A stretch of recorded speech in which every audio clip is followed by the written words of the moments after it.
So if you enjoy the video, I ask you to please like it and subscribe. I do intend to, time permitting, put out content.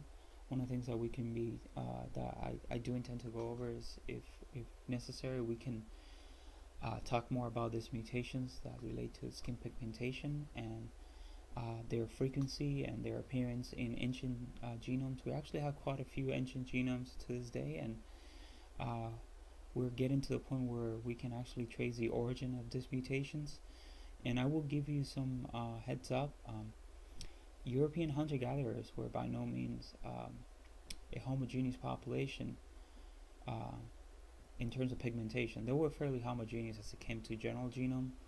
Um, and that's the other thing I should mention is Europeans hunter-gatherers were vastly different from African and from Asians within the 0.1% that humans are different. I should say they were in fact more different from Africans than modern-day Europeans are, and this is a fact. And you can see this by looking up any world principal component analysis map that features European hunter-gatherers, and you will see that they sit at the extreme end of the what you could deem the European variation. So they had not. There's no proof that they recently came from Africa or even from the Middle East. But that's a topic to another video, which is another thing that they were claiming is that this people from whom Cheddar Man descends have recently arrived from the Middle East. However, that is problematic because you see the genetic component that makes up Cheddar Man. His tribal component, if you would, has been found in early Europeans, dated to 19,000 years ago, which was before the Ice Age, before the last glacial maximum.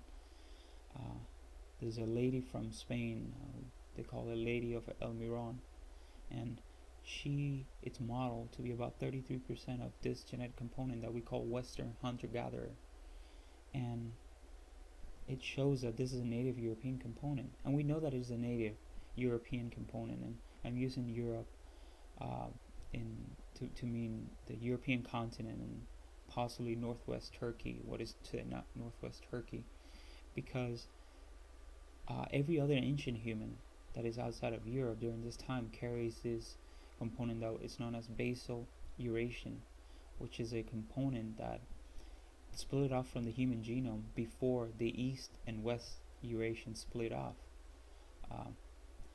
And the European hunter-gatherers did not carry this component. In fact, a 13,000-year-old hunter-gatherer from the Caucasus region carried this component.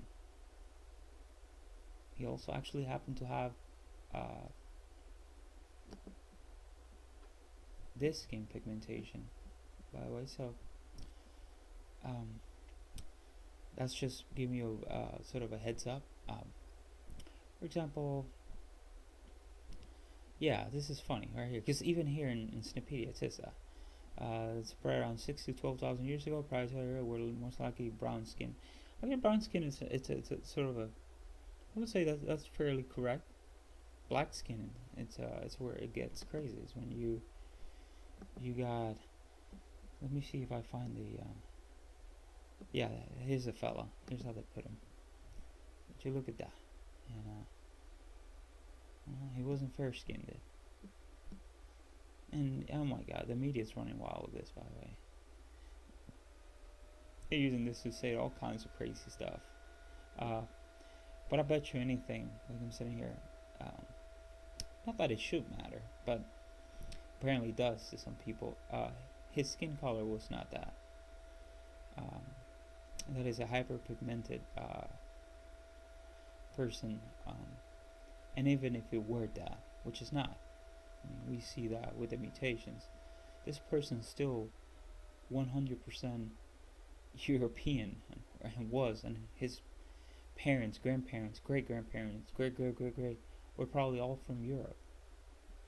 So I don't know what the political message is, what they're trying to say. His descendants, if there's any, are Europeans. They're not East Africans, they're not Middle Eastern, they're Europeans. They're the Europeans.